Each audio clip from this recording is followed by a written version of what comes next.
Good afternoon, ladies and gentlemen, and welcome back to the Peterson Institute for International Economics. I'm Adam Posen, the Institute's president, and it's my privilege to welcome you here today for our first event of the calendar year, the release meeting for World on the Move, Consumption Patterns in a More Equal Global Economy by Tomas Hellebrandt and Paulo Moro.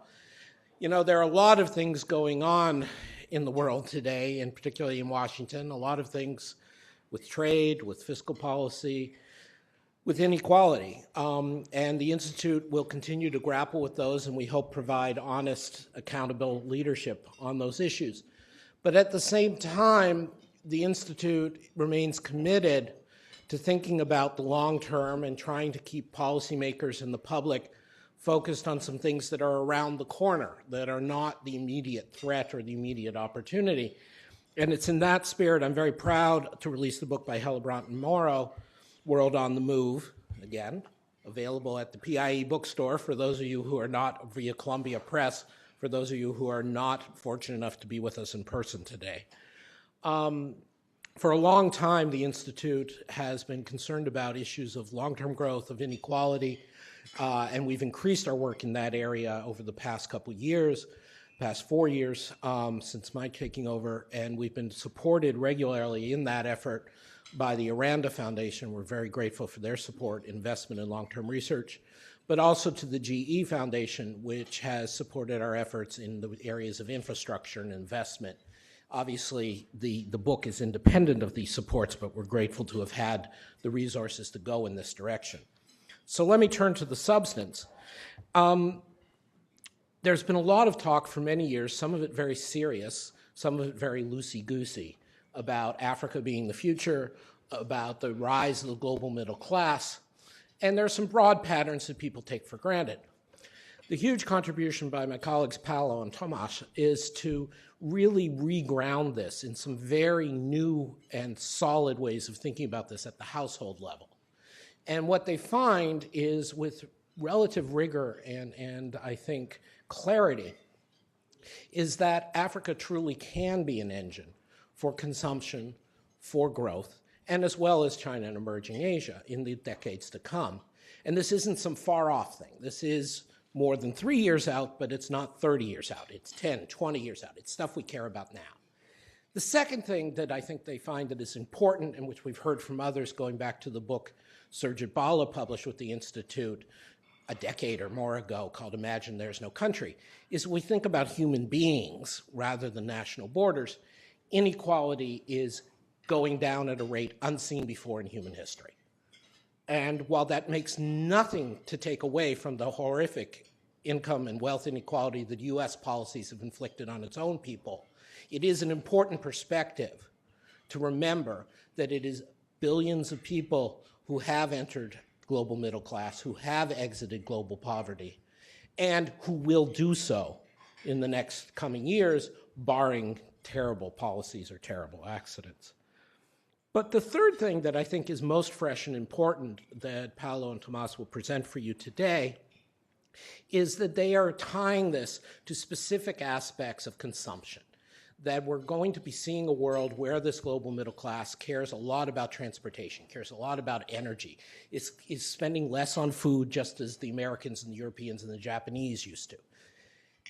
And that has huge implications for global warming, that has huge implications for corporate investment, that has huge implications for capital flows, and that's the kind of insight that they're taking forward and rightly warning policymakers about. And so we're very proud to have the global perspective of World on the Move to help people understand this baseline and this future going forward.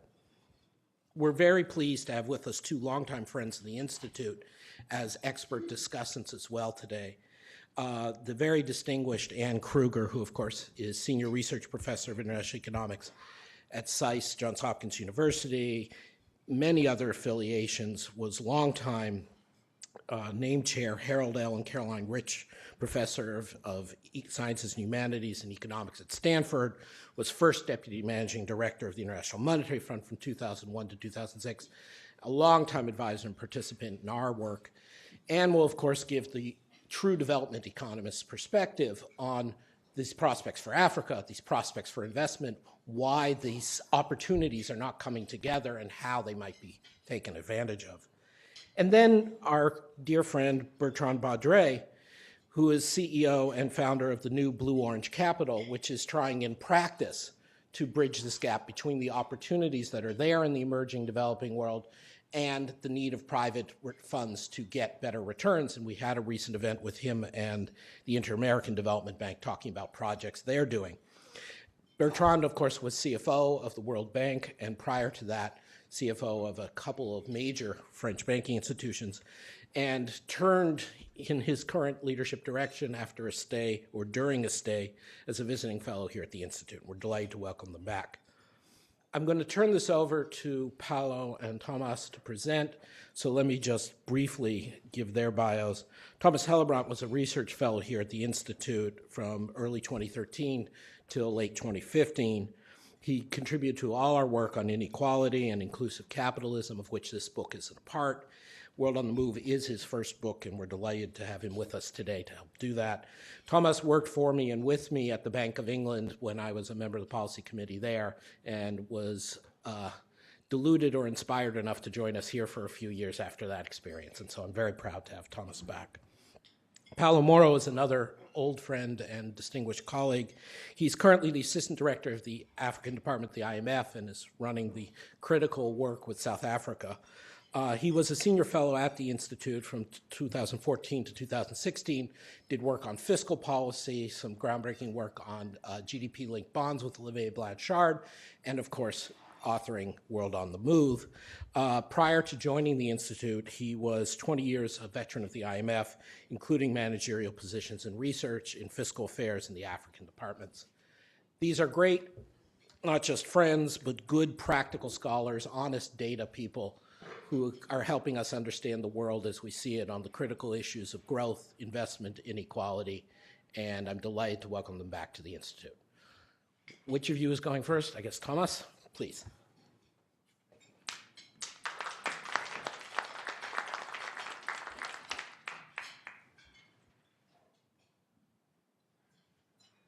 Thank you. Before we dive into the analysis, Paolo and I would like to thank Adam for his continued support for this project. Also our colleagues here and our external referees for their very helpful feedback. And also a big thank you to all the people who've worked very hard to make this work and this book possible. Let me begin with a roadmap for today's presentation. We are estimating a global interpersonal income distribution, which means the distribution of income among people, regardless of their nationality, not between countries, as is the case when one simply compares GDP per capita. I will walk you through how we estimate the global income distribution now and in 2035. This involved a lot of technical and painstaking work, and I will give you a flavor of what went into it, as well as all the assumptions that we have made to project the distribution into the future. This work is interesting in its own right because it allows us to project global inequality and poverty, which are, of course, topics of increasing public interest. But we take the analysis further by looking at the resulting consumption patterns and some of the associated policy challenges. As Paolo will discuss, we're able to say something about how the relative demand for various types of goods is likely to change over the next 20 years. The key observation which makes it necessary to work at a highly disaggregated level is the fact that income affects the type of goods people buy. So to put it in extreme terms, if all the income growth were to accrue to the richest people on the planet, then demand for things like sports cars and luxury handbags would go up, but demand for things like wheat and soap would remain unchanged.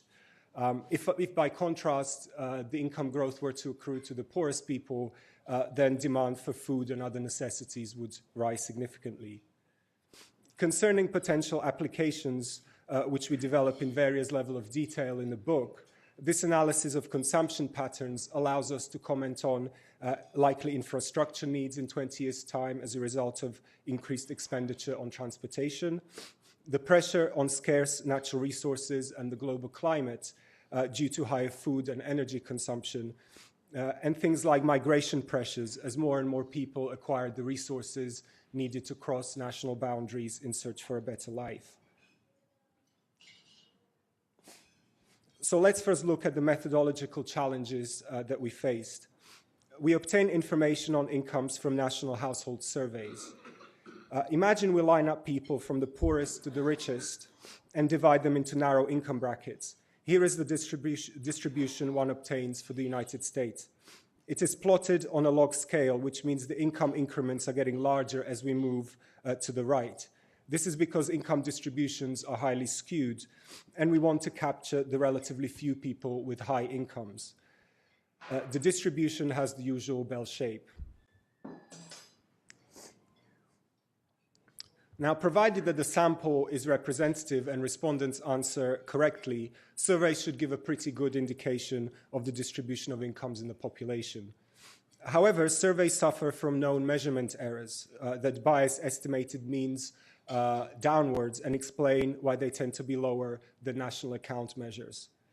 We therefore don't take the surveys at face value, but apply two adjustments to the survey data to deal with these errors. First, the income of the self-employed is increased to correct for underreporting. Now, this problem seems to be related to tax evasion by the self-employed, and therefore the adjustment is larger in countries with perceived weak institutional quality. Second, the gap that remains after this adjustment is closed by boosting the share of high-income individuals in the distribution to adjust for undersampling of rich households, which tend to have lower response rates. Now, this second adjustment is illustrated for the United States in this chart. The blue curve shows the distribution obtained from the survey after adjusting self-employment income upwards. Mean income is a little over $25,000. Now, to increase this mean up to the level of household final consumption expenditure in the national accounts, which is over $36,000, a thicker tail is spliced onto the survey distribution. The tail follows the Pareto distribution, which is recognized as a good approximation to the distribution of incomes at the top. The splice point is chosen to yield a smooth and continuous transition from the survey distribution to the Pareto tail, which explains why it is not visible in the chart. The adjusted distribution contains fewer people at lower income levels and more people at higher income levels, which increases the mean of the distribution and also within country inequality. Now I will show you a few pictures that will hopefully help you to visualize how we combine the information at the national level into a global income distribution. This is the income distribution of India and Poland. The income data throughout the analysis have been converted into 2011 purchasing power parity dollars to reflect differences in cost of living across countries. The two distributions are very different. First of all, Poland is richer than India, with the mass of Poland's population found at higher incomes than the mass of India's. Second, India is more unequal than Poland. Its bell curve is broader and covers a wider range of incomes. We are aggregating or summing up individual country bell curves to obtain a global distribution. But before we can do that, we need to rescale the bell curves to reflect differences in population. So here the populations of India and Poland are expressed as a share of global population. Now, with the bell curves rescaled like this, we can simply sum up vertically across the countries. And this is our result for 2015. The regional bell curves are shown in different colors, with each one obtaining by summing up the individual country bell curves in that region. The area of each region is proportional to its population. Now, looking into the future, how the global distribution will change over the next 20 years will depend on three factors. The first is population growth, which determines the relative size of the individual countries' bell curves.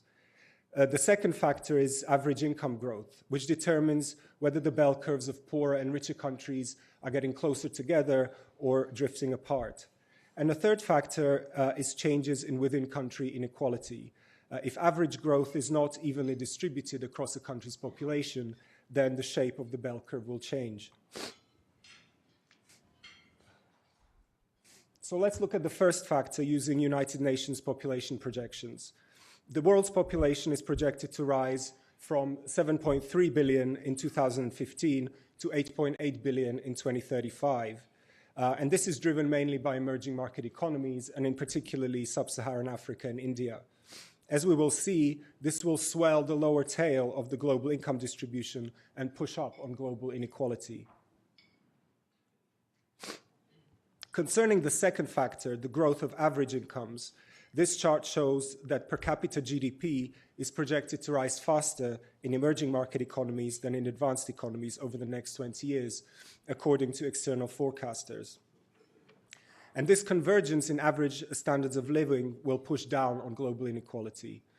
For those of you who find these projections too optimistic, we also explore a downside growth scenario, which results in more limited convergence. Now, turning to the projections for within-country inequality, our baseline assumes no change, so that all incomes grow in line with the country's per capita GDP. Now, this is a simplifying working assumption. In reality, some countries will see rising inequality, others will see a reduction. It is motivated by a lack of overall pattern seen in recent trends across countries, and also by our own decomposition of the recent changes in global inequality, which show that the contribution of within-country inequality has been very small compared to the contribution of convergence in average incomes. But we also consider an alternative scenario, which assumes that within-country inequality evolves in line with the quadratic relationship shown in this chart between inequality and development. Now, Simon Kuznets suggested in the 1950s that inequality initially rises with development, due to growing urban-rural divide caused by industrialization.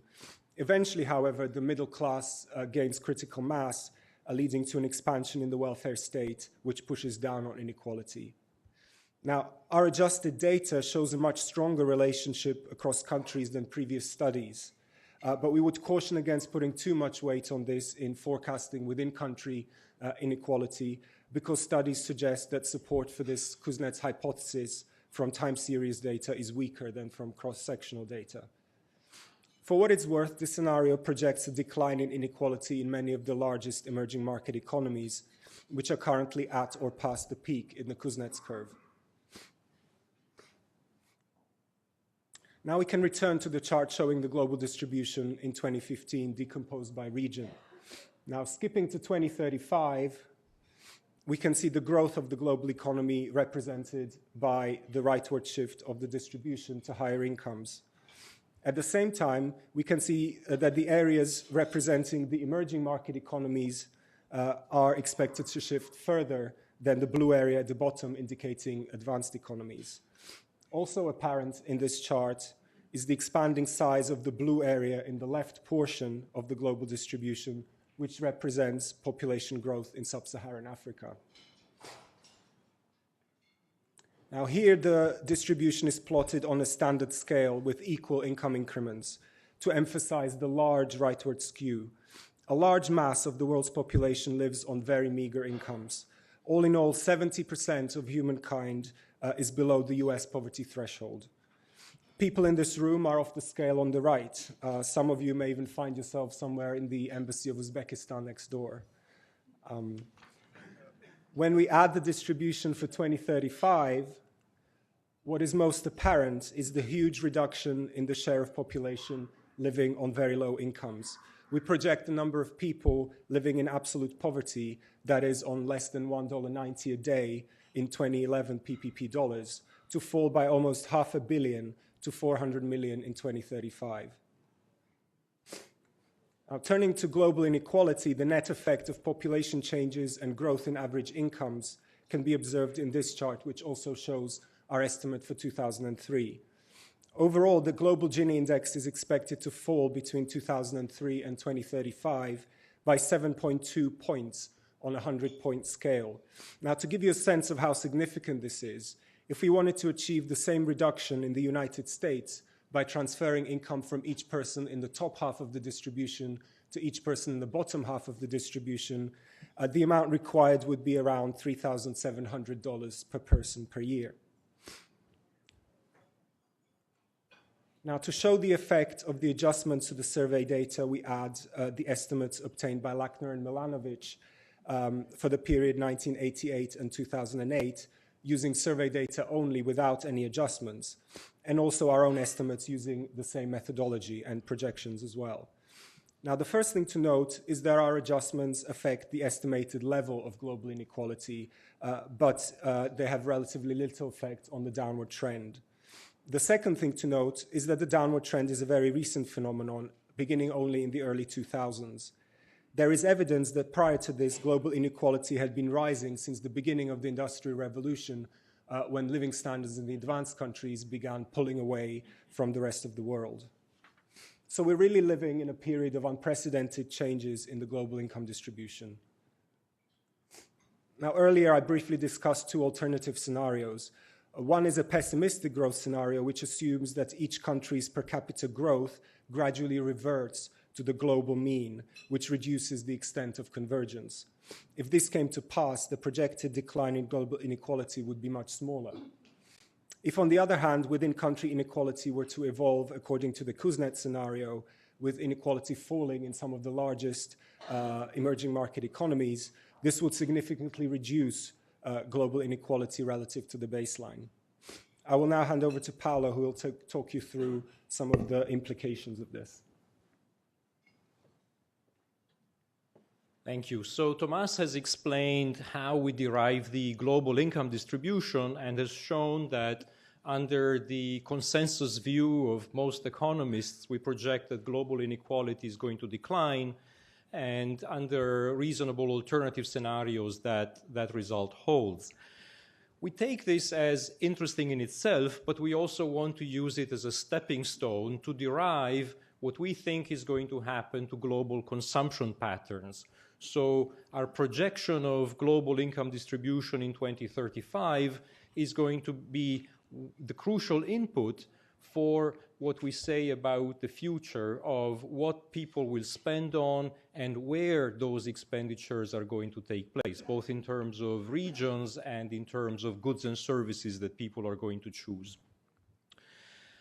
In order to get there, I need one more crucial ingredient, which is a mapping of how rising individual incomes translate into changes in what people choose in terms of their consumption basket.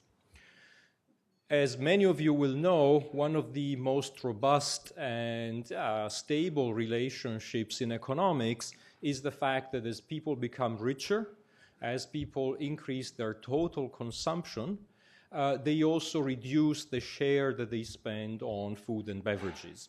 And we have known this since the 1800s through the work of Engel.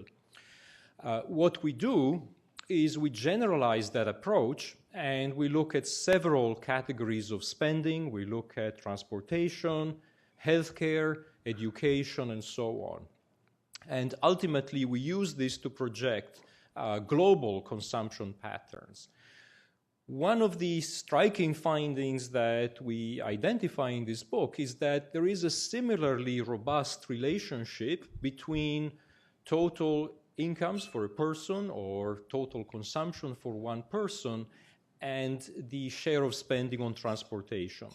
As people become richer, initially they spend a little bit more on transportation, but then once they get to about $5,000 a year, they purchase their first car. And when they get to about $20,000 a year, they start flying internationally for tourism. So we identify this very robust relationship between total consumption for an individual and a rising share of spending on transportation.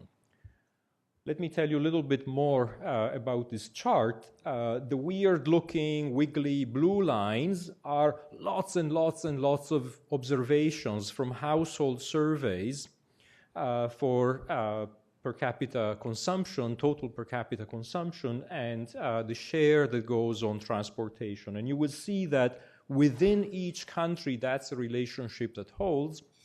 And then the red line is the panel estimate that puts everything together. And you will see that there's also a certain non-linearity to the relationship. So as per capita consumption, total per capita consumption rises on the horizontal axis. Initially, the share of spending on transportation rises slowly, but then it starts rising much faster. And eventually, at the very high income levels, it sort of peters off. You may be familiar with the finding that cars are becoming less prevalent in Japan or other countries that are really at the top of the income distribution. So we see that a little bit. But the big deal here is that as people become richer, they spend more and more on transportation. For the other items, somewhat to our surprise, we don't find a whole lot. So, for example, people who use macro data often find the relationship between total incomes and the share that goes to healthcare. We don't find that in the micro household level data. So we think that's also interesting. But for the rest of this presentation, I'm going to focus on food and transportation only, because these are the items where we find the most action. So it's a bit more interesting to look at the results. Having got the global income distribution and the mapping from total per capita consumption to the shares of spending on various categories, we're now ready to project the whole growth rate of spending on consumption in general, but also on subgroups, food expenditures, transportation expenditures, and so on. And that's what I'm reporting here for the next 20 years. The most striking finding here is that spending on transportation in countries such as China and India or the sub-Saharan African region, spending on transportation in those groups is going to quadruple. And at the other end of the spectrum, in the advanced economies, we don't see a whole lot of action. So this obviously leads to very important policy implications. Just think about the infrastructure needs that will stem from this pattern. It will be necessary to build a lot of new transportation networks in the rapidly growing emerging economies. Think about the implications for climate change. We know that transportation is an energy intensive sector, and therefore this tells us that the urgency of tackling climate change is even greater. And even for trade, we know that transportation is a sector where it is more prevalent in international trade than other sectors. So there are linkages to several policies, and one could do this exercise for specific spending items, individual products. We don't do that, but in principle, this is a methodology that can be applied to that as well. So what does this mean for infrastructure needs? Well, let me try to give you some estimates. Here I'm a little bit looser than in previous estimation. I'm abandoning the household survey approach here, and we're relying on country average information. We're doing panel estimation on per capita incomes. We retain distribution of income variables in our explanatory variable set. And what we're doing is we are using historical patterns. We're doing panel regressions relating paved roads to per capita incomes, urbanization, income distribution variables, and so on, and the same for railways. And we use those historical patterns to project what will be the infrastructure needs over the next 20 years. What we find, consistent with what I was showing you earlier, is that in India, East Asia, Sub-Saharan Africa, and so on, we will need a massive expansion of transportation networks, increasing paved roads in India by 250% and so on. So this just gives you a sense of the scale of the needs for emerging economies. At the other end of the spectrum, in the advanced economies, we're really talking about maintenance and upgrading of transportation networks, but no longer an expansion of those networks. One interesting angle on this is that the countries where the infrastructure needs are the greatest are also the countries that are perceived to be worse at controlling corruption. So it just turns out, this is a simple statistical association, it just turns out that the very countries that need the most investment in infrastructure, the size of the bubbles here represents GDP in 2035. So the large bubbles at the top left-hand side would be China and India. And on the bottom right-hand side, we have US, Japan, and so on. There is a pattern that tells us that those countries that have the most infrastructure needs are those that have the weakest institutions in terms of selecting infrastructure projects, making sure that the money is not wasted, ensuring that there's no leakage to corruption. And of course, this has important implications for policymakers. It doesn't mean that this is not an issue for the advanced economies. In fact, it may well be a very important issue for the advanced economies, but it is particularly prominent in the emerging economies. So in the book, we spend a lot of time discussing the nitty-gritty of how you finance more infrastructure, how you ensure that the money is not wasted, and also how we can try to steer countries to make the right choices in terms of forms of infrastructure that are more climate friendly. So let me give you a bit of a sense, and maybe we can come back to this in the general discussion. But to begin with, how do you finance this large boost to infrastructure, particularly in the emerging economies? Well, some of it can be done through choices, political choices in the fiscal area. Countries can decide to spend a little bit less on items other than infrastructure. Alternatively, they can decide to raise more revenues. And of course, those are difficult political choices, but they need to be made. At the end of the day, it's not really realistic to think that all of the increase in infrastructure spending can come through changes in fiscal policy. It will be necessary to bring in the private sector. And that leads us typically to think in terms of public-private partnerships. Historically, we know that a lot of infrastructure projects, particularly in the transportation sector, have been financed through PPPs. We also know that it's only some projects that lend themselves to that financing modality. So historically, we know that some types of highways lend themselves to PPPs because then one can charge tolls. We know that some metro systems can be financed in this way, but not all infrastructure can be financed in that modality. Moreover, we know that when there are these financing modalities that involve a private-public partnership, typically this becomes a way in which governments try to postpone the recording of the spending.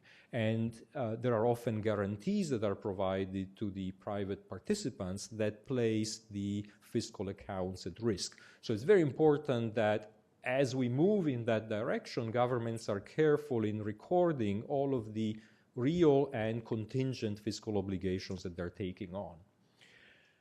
Much more generally, when it comes to selecting the right kinds of projects and making sure that they're appropriately implemented without waste and corruption, it's important to have transparent processes.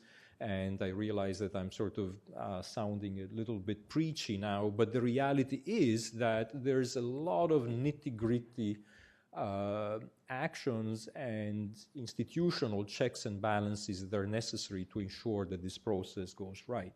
For example, allowing whistleblowers to be protected, providing them with financial incentives so that people can report instances of corruption in practice.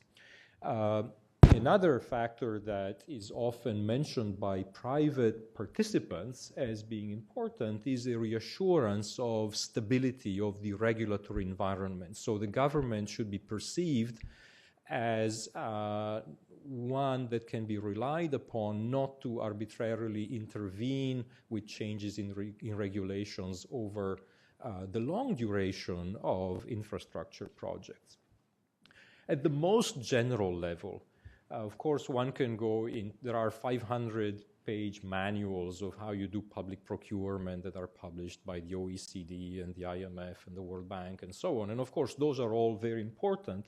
But at the most general level, what's really needed is a situation in which there is a level playing field where private providers are competing on an equal basis without any favoritism.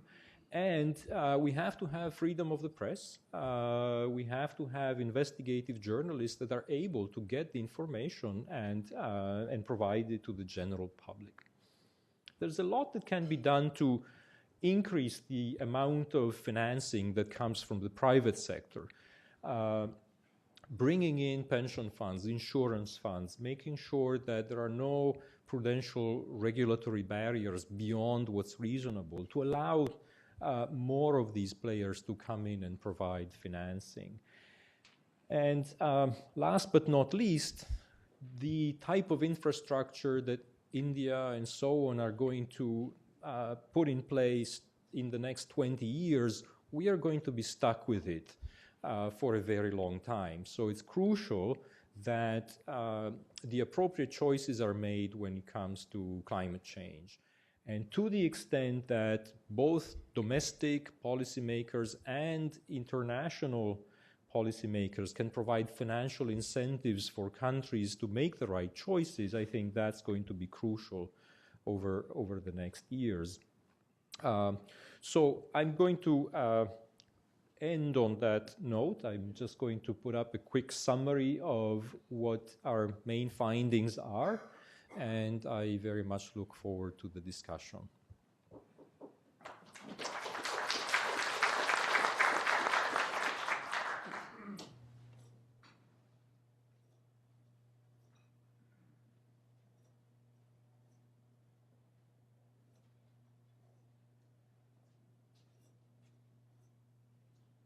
Thank you.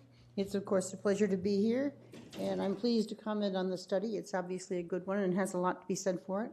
As was stated, there is a lot of technical stuff in it, and one does have to plow through some of that to get much, but it's worth doing, let me put it that way.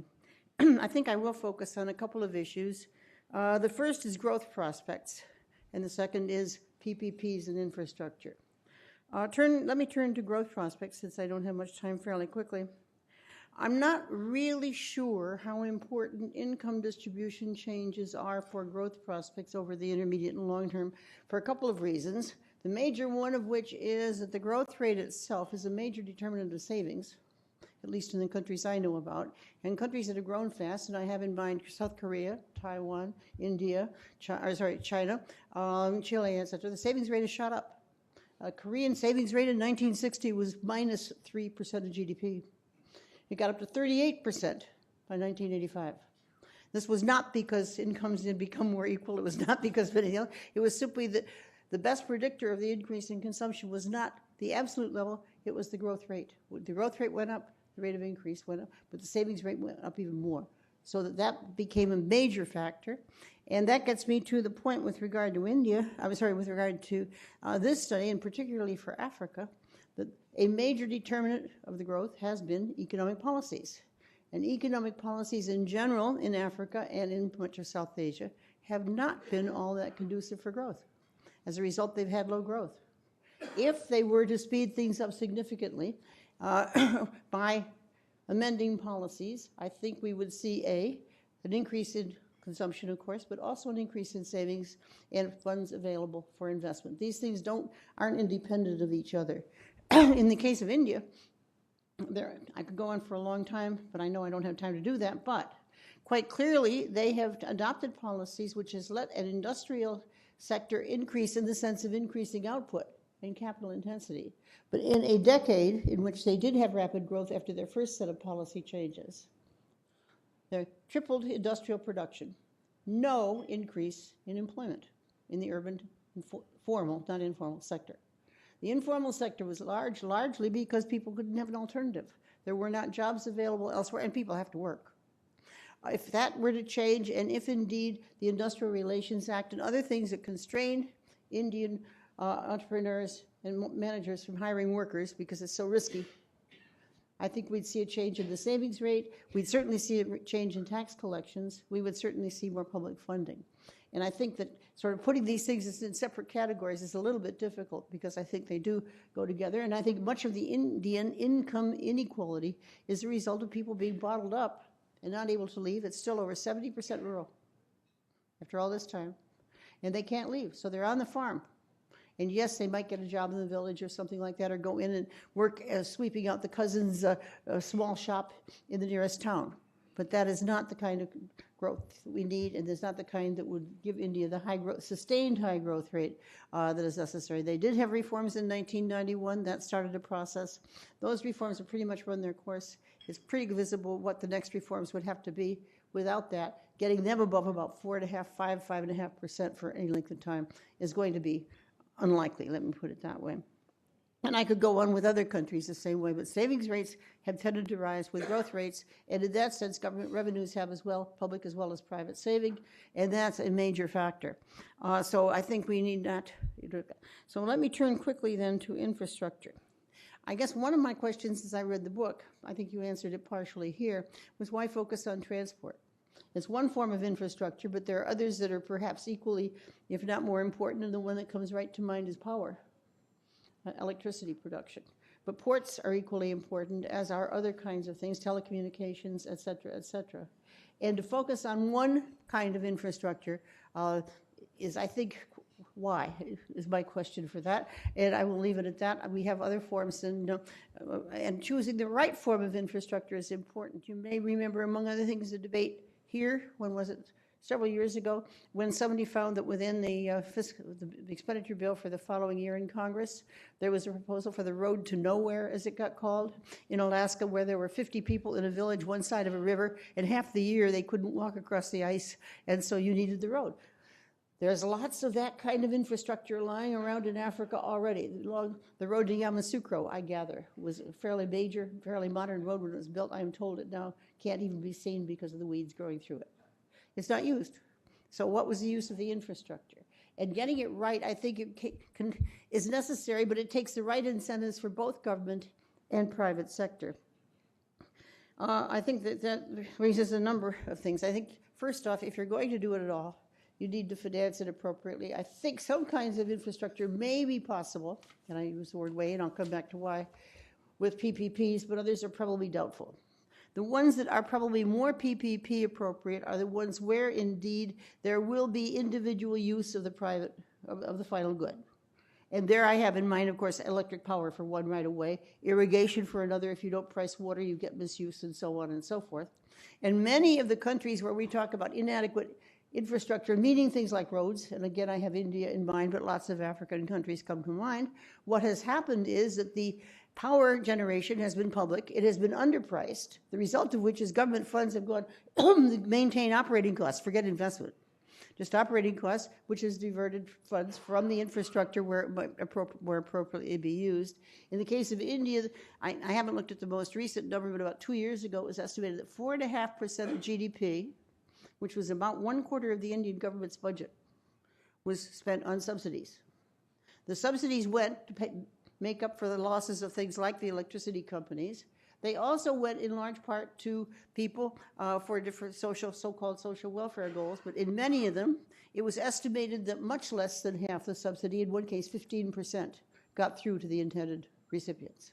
It is not true that subsidies are all that effective, and simply transferring half of the waste from subsidies to infrastructure investments in sensible things in the government, by the government of India and the states, would make a huge difference. And the same is true in many African countries. So I think we would be very careful on this. But let me now turn to PPP a little bit more. PPP has been successful in some places. There's no doubt about it. Australia, Canada, I think, are perhaps among the leaders in this regard, but there are others. But it has also been disastrously unsuccessful in some other places. And there are some key reasons why. A major one is misallocation of risk. And misallocation of risk in contracts has all kinds of consequences. If Government, if the risk is that the government will change something, you're passing the risk onto the private sector unless you can do something in the contract, which cannot always be done.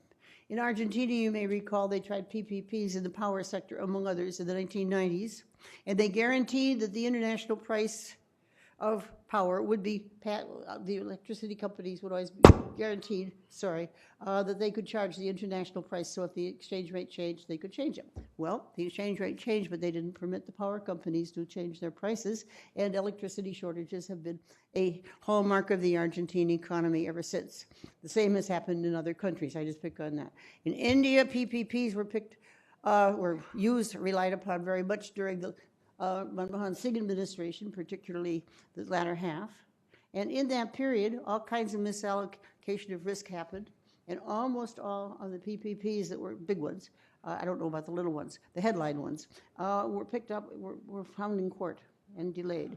And when the new government came into power, a newspaper estimate, I have no idea how they made it, I have no idea, but they were estimating that $15 billion worth of goods had been spent by the public sector on PPPs that were halted as the debate had gone to the court as to who owed what to whom.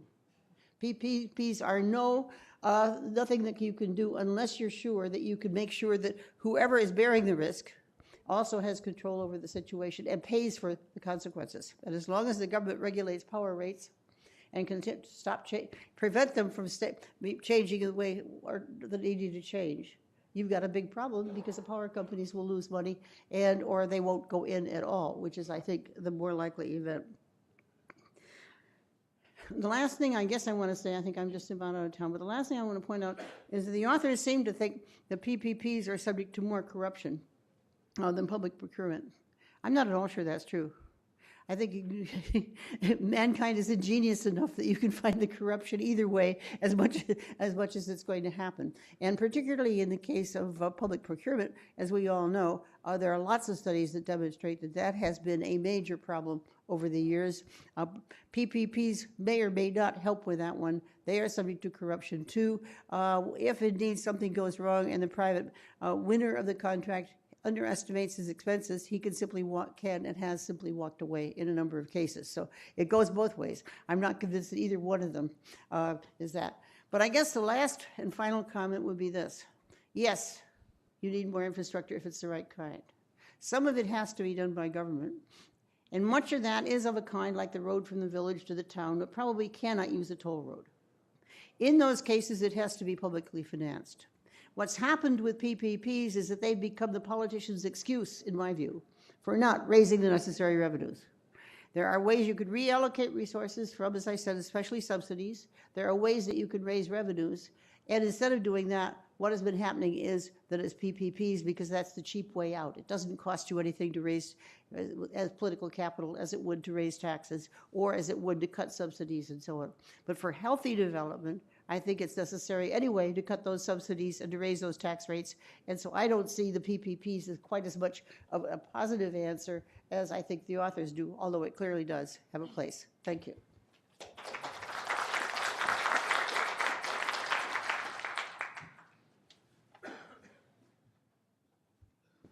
Well, thank you very much.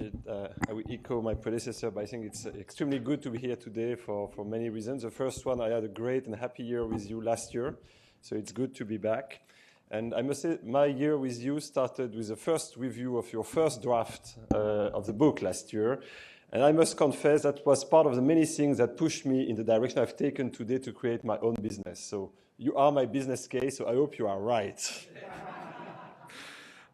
More importantly, I mean, what you said, I'm not an economist, so I will not enter into that field, but I'm a practitioner. And what you explain and what you try to anticipate really echoes two things. My immediate past at the World Bank, where I've really tried to see how an institution like the World Bank Group can accompany that trends and be as effective as possible in these changes. And also my immediate present and future, which is how can you mobilize the money of the pension funds, the life insurers, etc., into that space in appropriate conditions. So that's really where I'm very happy. I think I'm at the right place. Thank you very much. I was also amused by the fact that you started your book by mentioning stove. Because one of the most impressive trips I've done with the World Bank was in Mongolia. They brought me like 200 kilometers away from Ulaanbaatar, for those who don't know, In Mongolia, you have Ulaanbaatar and nothing else. I mean, you have tents everywhere. And so I met a farmer in a tent, and it's probably the same tent as 500 years ago. But you enter the tent, and then you have the LCD screen, you have the old modern stuff. And the guy said, well, thank you very much to the World Bank, because the World Bank paid for the solar panel, which basically brings me power, and they pay for the Wi-Fi. I said, okay. And with my cell phone, I have access to a cattle insurance product that has been put together by whatever Swiss insurance and the World Bank, so I can control the cost of the insurance. So that was really... and the stove was in the middle, and it was a stove which was, that's how I started, it was a stove which was cold, not intensive, but to the contrary, pretty good actually. So, to be more serious, two brief comments and something a little bit more detailed. First, I was really interested by the way you approached the needs for infrastructure. You focus on transportation. I have the same question. I think it's not only transporting power is absolutely critical too. And for transportation only, you come with a staggering figure of 48 trillion. I mean, I think above 10 trillion, we don't really know what it means actually. But 48 trillion, which is on itself way bigger than any analysis I've seen for the whole of infrastructure, whether it's produced by the World Bank, by McKinsey or others. So I think it just says that whatever the approach, and you mentioned the various approach from experts, survey of executive, etc. I mean, this is a very, very big issue.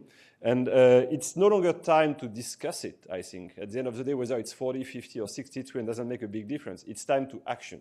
And I think this is really, that's really my first point. So we really have to move to action. Second thing, again, and I will echo what Anne Krieger just said, I mean, your review of the pros and cons of the world of infrastructure, I think it's pretty well documented. We know that infrastructure is positive. I mean, you can qualify, I'm not an economist. But I really enjoy the importance you put on the risk and corruption in particular, because same thing, well, people have this in the back of the mind. It's not really put up front, but now that I'm talking to investors, that's the first question they raise. So are you sure the money is there? And it has painful implications. I mean, when you want to transfer money now, it takes you ages because the banks are nervous to say, oh, where does the money come from? How is it used, etc. And this is a big issue. I mean, I can tell you, now I'm having very well-known European or American investors willing to put money in my stuff, and they are pissed off because it takes them 2 weeks to transfer the money because of all these constraints. So I think it's important to know that there is a risk, but we have to find ways to handle it in an appropriate manner and not run the risk of freezing the whole system because of too much compliance. I mean, that's a side comment. More importantly, let me focus on the supply and demand on this infrastructure gap equation and the financing. I think it's absolutely central. Again, if we're talking about dozens of trillions, we cannot do business as usual. It's as simple as that. So we need a paradigm shift. And this is something that you hint at in your book. This is something which I've tried with my colleagues at the World Bank to push, and I hope it will continue. And this was really what was behind the report that we collectively with IMF and the various development banks published in Addis Ababa 18 months ago called From Billions to Trillions. It's really highlighting the fact that public transfer are limited. And so if these are the billions, the needs are in trillions, how do we get there? And it's mostly about infrastructure. So the first part is obviously public resource locally, so raising, I mean, the tax on the ground. That's absolutely critical. It's also mobilizing local savings. I mean, that's also, it's not just the public money, it's also the private money. Again, we can discuss the way the Marshall CC financed the extension of the Suez Canal by taking at a significant cost the savings from Egypt, but he did that with local money. And so probably more can be done on that side. But you can also engage with the private sector, and that's, I think, your critical point. On the private sector, on the corporate side, on the construction side, but also on the financing side, again, domestically and internationally. And it's a very big issue. It's difficult to run after the global financial crisis because each actor of this financial sector is under stress. I mean, the banks are struggling for their profitability. The regulatory framework is by no way incentivizing the banks to do that. So they are really, growing, taking risks, going long-term, being exotic, not very interested. So that's a real issue.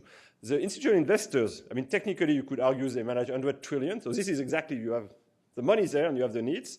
But they are paralyzed today by the interest rate environment. I mean, they are paralyzed by the negative rates. Now they are paralyzed because they don't really know where the rates are going.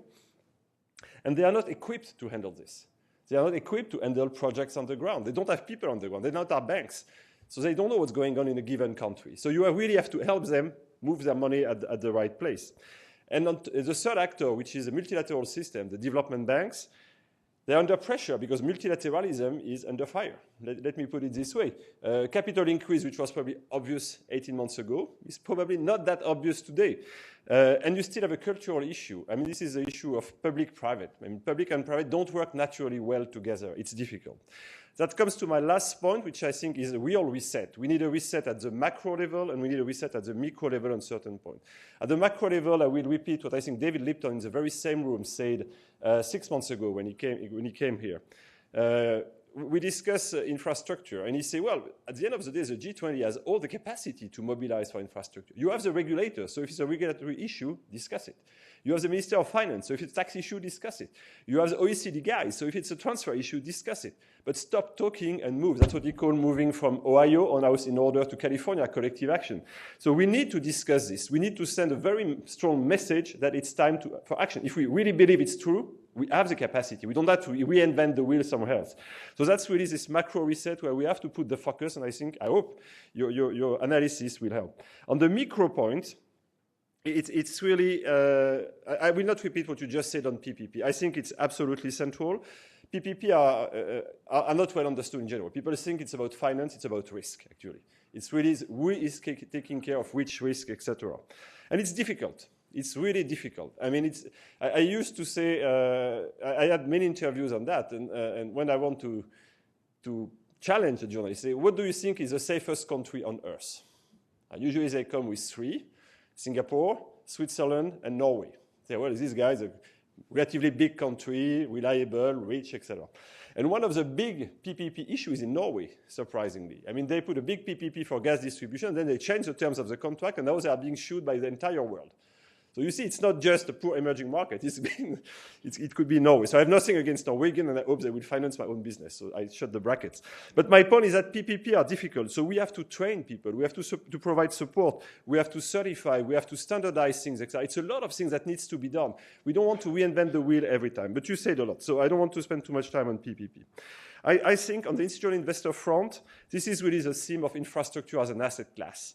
We really need to work on that. What does it mean? What are the risk and return which are expected?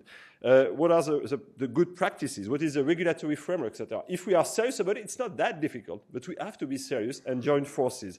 I think this is extremely important. If we don't build that environment, forget about it. As I often say, an institutional investor is not paid to think out of the box. So since he will not change his box, we have to design a box where he feels comfortable. And that's back to the G20 point. But I think it's critical. And the last point is on the development banks. We discussed that in the very same room with Luis Moreno before Christmas. I think development banks are focused on financing themselves. It's not enough. At the end of the day, if you add all the money put together by the development banks, it's 150 billion per annum. We are very far away from the trillions. But they can mobilize money. They can attract money. They can pull people around the table. So I think it's as much a cultural issue as a regulatory issue, but we have to move in that direction. And the last point is, again, we have also to say, and that's your road to nowhere, which leads me to that point. When you say 48 trillion, nobody knows what 48 trillion is. I mean, there are so many zeros. So we have to imagine it's 100,000 projects at $500 million. And that starts to be a little bit striking. So we have to focus on the so-called bankable projects. So we have to create this ecosystem, which goes with the stability in the country, stability of the framework, the political framework, etc., but also the capacity to replicate things. Once you've done a great solar farm, I mean, do 20 solar farms instead of reinventing every time and spreading risk of corruption, etc. It's difficult, and that's why I think one of the reasons BlackRock, actually, which is the largest asset manager, made the decision to basically go on the ground in Mexico, and they say, well, we have trouble to find infrastructure to finance, so we will buy an infrastructure company in Mexico and we'll do our own portfolio in Mexico. So we have to be innovative and we have to move in that direction. So thank you very much. I keep my business case. I'm quite comforted this morning, and good luck.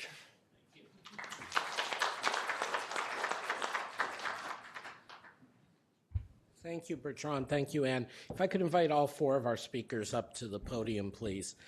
As I said at the start, the Institute's very proud to have this project as one of our lineage of projects, not just on inequality and growth, but thinking about the long term and the broader issues. And I think to have the combination of Anne as the high-level policy practitioner and Bertrand as high-level financial practitioner combined with the deep analysis that Paolo and Thomas gave us is a very powerful combination.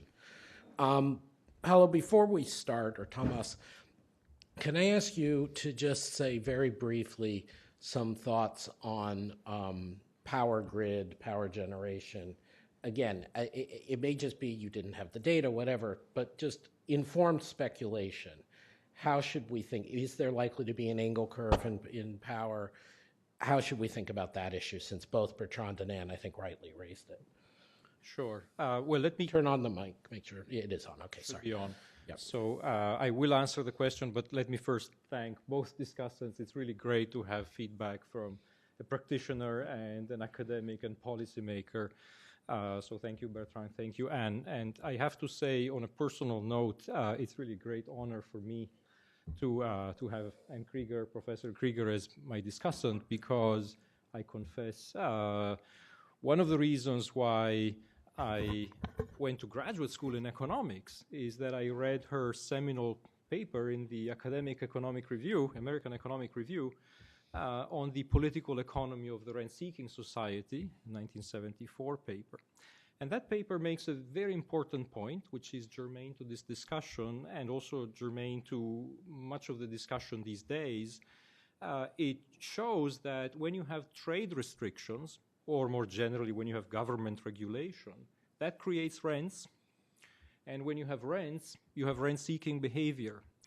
So it's very important that when the government regulates and when there's the potential for arbitrary intervention by government officials in trade or in infrastructure, as in this case, then that creates the scope for a quid pro quo, which is deleterious to business. So it applies to trade, but it applies also to the infrastructure work that we have just presented. So the question is on why did we pick transportation as opposed to energy more generally? And the reason is that we're very cautious, very modest researchers. The reason is that we were grounding our analysis in consumption surveys, and we had data on food expenditures, transportation expenditures, and so on. So transportation at the consumption level is something which can be cleanly linked to domestic consumption, whereas power is something that has a lot to do not only with domestic consumption, but it also has to do with exports. So, for example, if you are China and you export a lot, maybe a lot of your power generation is attributable to manufactured products that you're sending abroad. So we would lose the tight link that we have to the consumption surveys that were the baseline for our work. That said, if I can speculate, I would speculate that the 48 trillion would become, at that point, gazillion. I lose track of the orders of magnitude. And exactly, I agree with what both of you said. The point is just to sensitize to the scale of what's needed and therefore to start thinking big, thinking about a new paradigm. Maybe that's the broader message beyond the specific number that we came up with. Thank you. One other thing, if Thomas, you could give a brief response. Anne raised the issue of essentially downside risk to the growth projections you had because of these histories and continuations of not great policy mixes. You mentioned and showed in some of your initial charts the idea of your downside scenario of assumption. Could you just say a little bit more about how the results change if you assume a lower rate of growth going forward? So I should say up front that the growth projections that we used weren't, we didn't do them in-house. We basically used external forecasters such as the OECD, IMF, and consensus forecasts. So it's a little bit difficult for me to know what assumptions underlie those forecasts. But if we look at the scenario which assumes the downside scenario, which assumes that GDP growth reverts to the global mean experienced over the past few decades, then on the inequality side, the reduction is far smaller. We haven't actually done the projections for consumption under that for transport and food for that scenario, but I would say, given that the average growth rate would be significantly lower, it would probably be half the size or something. Great, thank you. Let me now open up to the floor to our audience. Please, there's a standing mic there if you're able to go right there. If people could please just identify themselves. Peter McPherson. Very interesting study and very helpful. I build on the question I think you first asked, is why only transportation? I mean, what about health? What about education?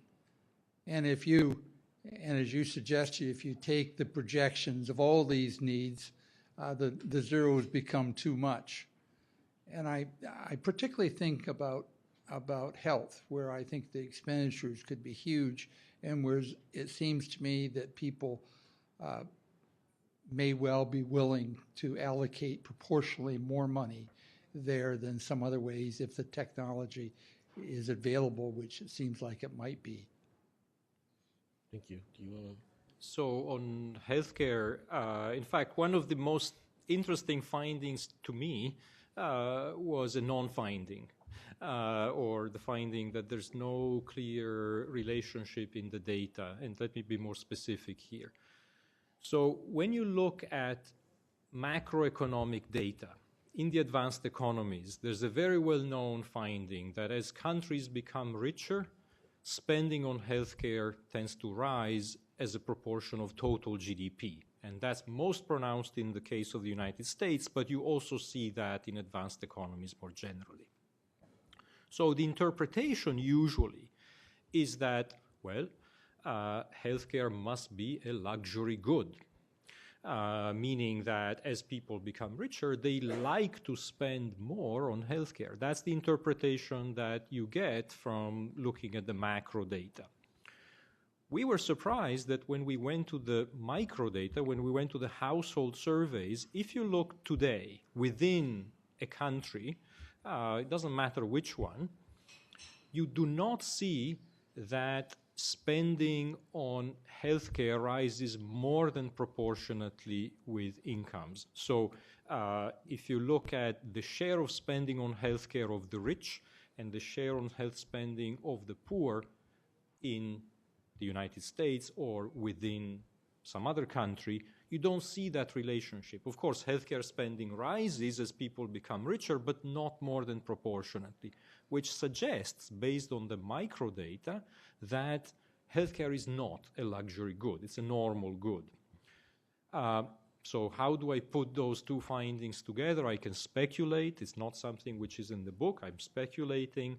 I think the reason is that a lot of what we saw in the advanced economies was a cost push. And, the pharmaceutical companies were able to increase costs. The medical profession or the way the hospitals are organized is one of the factors that underlies the macroeconomic relationship. But to answer your broader question, of course, very difficult choices have to be made between infrastructure and other items such as education or healthcare, which can also promote economic growth.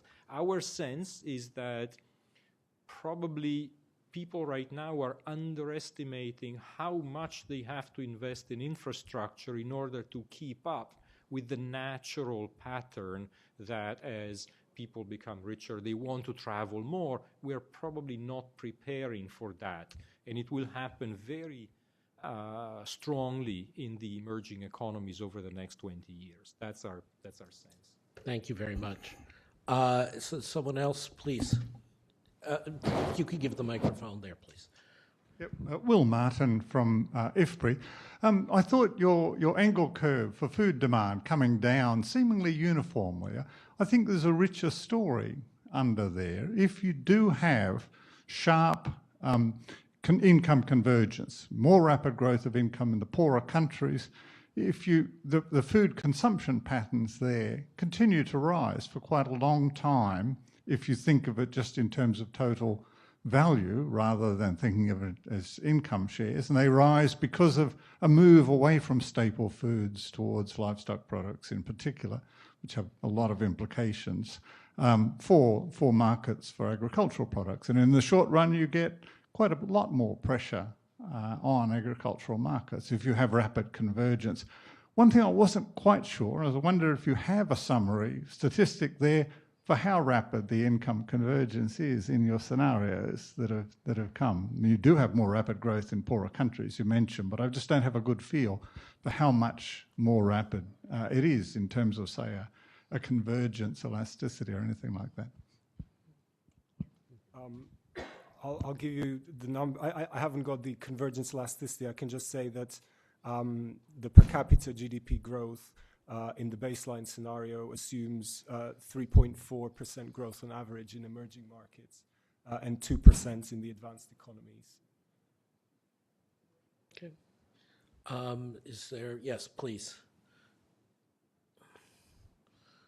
So we have a traveling mic up front and a standing mic at back, and people can feel free to make their way to the standing mic. Okay, Emmy Simmons, and I'm going to speak largely with my global panel on agriculture and food systems for nutrition hat.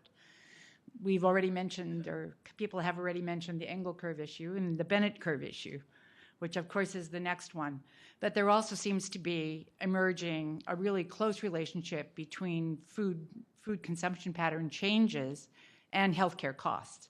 Not just healthcare costs that are incurred by the individual, but that are incurred in terms of healthcare costs for the economy as a whole. And the rising rates of overweight and obesity are actually rapidly replacing the costs of undernutrition in many developing countries. And those rising rates of overweight and obesity are very much associated with rising global burden of disease. So I just wondered how you were taking that into account. So that's one question.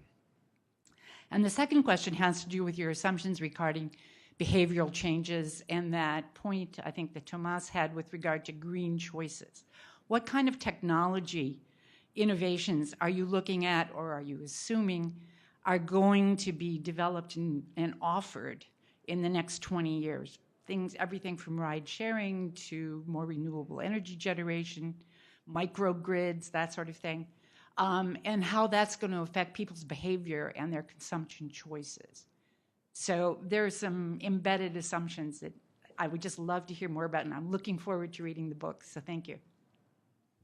So two questions there. One relates to food and what it does to health, and the other on the technology, particularly as it relates to infrastructure. So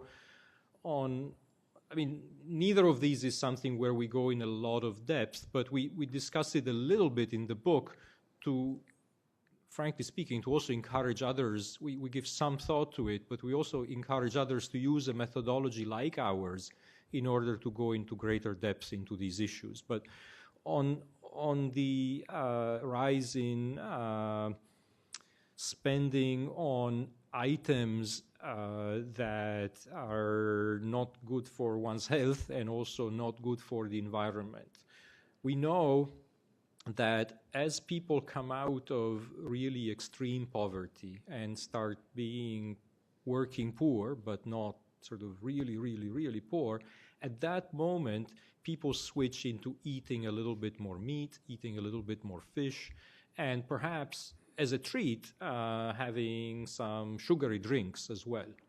So that has implications both for health outcomes and also for the pressure on natural resources. We discuss these a little bit. We don't go into a whole lot of depth, but we want to alert that it is something that is going to happen, and it is something that needs to be looked at because, again, the numbers are quite striking. On the scope for technological progress to kind of undo some of the results, I think ride sharing is promising, it's kind of exciting and interesting. I don't think it's really going to change the main results, in the sense that I don't see that the scale of it, particularly in emerging economies, is going to be such that it overturns some of the main results. I see a lot of scope for use of renewables in energy production. In fact, it's very exciting that the costs are coming down. Basically, what we're trying to do is we're trying to sensitize that, to the extent that moving into more efficient technologies is helping.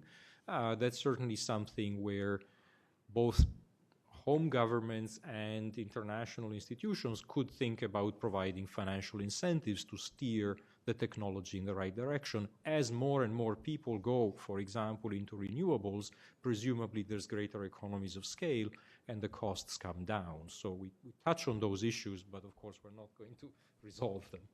No, thank you. And of course, some of the things you were just saying, Paolo, I think complement nicely the Bertrand and before that David Lipton call for some level of global coordination and encouragement. I like Bertrand's image of putting them in the right box, and similarly in the green technology sector. We've come to our witching hour. If someone has a brief question they would like to put forward, Barry, I can count on you to be brief or be shot. Barry Wood. My question is, since your handout is about inequality, what about the United States? I mean, the journalistic perception is here that we're way off the tracks in terms of higher income inequality than we've ever had. So what are the trends in the US and Europe? Thank you. A very, very interesting question. If you look at the trends I'm assuming you're referring to advanced economies. The United States and to a lesser extent the United Kingdom do stand out as the countries where over the past 30 years inequality has increased the most. But it's by no means a general picture. We present some numbers in the book which we look at it in the global perspective, and if I remember correctly, out of all the countries in the world over the past 15 to 20 years, half have seen a reduction in inequality, third have seen a rise, and the remaining have seen basically within 1 Gini point of zero. So it's certainly not a generalizable proposition. And that in fact suggests that, as Adam mentioned at the beginning, that a lot of the rise in inequality in the US is self-inflicted, that it's a result of domestic policies rather than globalization or things that affect all countries more or less equally. Thank you. That was very clear. Our discussants have been superb. Our authors have been great. The book is World on the Move, worth your time, worth everyone's time, very rich set of issues. Thank you for getting our new year at the Peterson Institute off to a great start. This meeting is adjourned.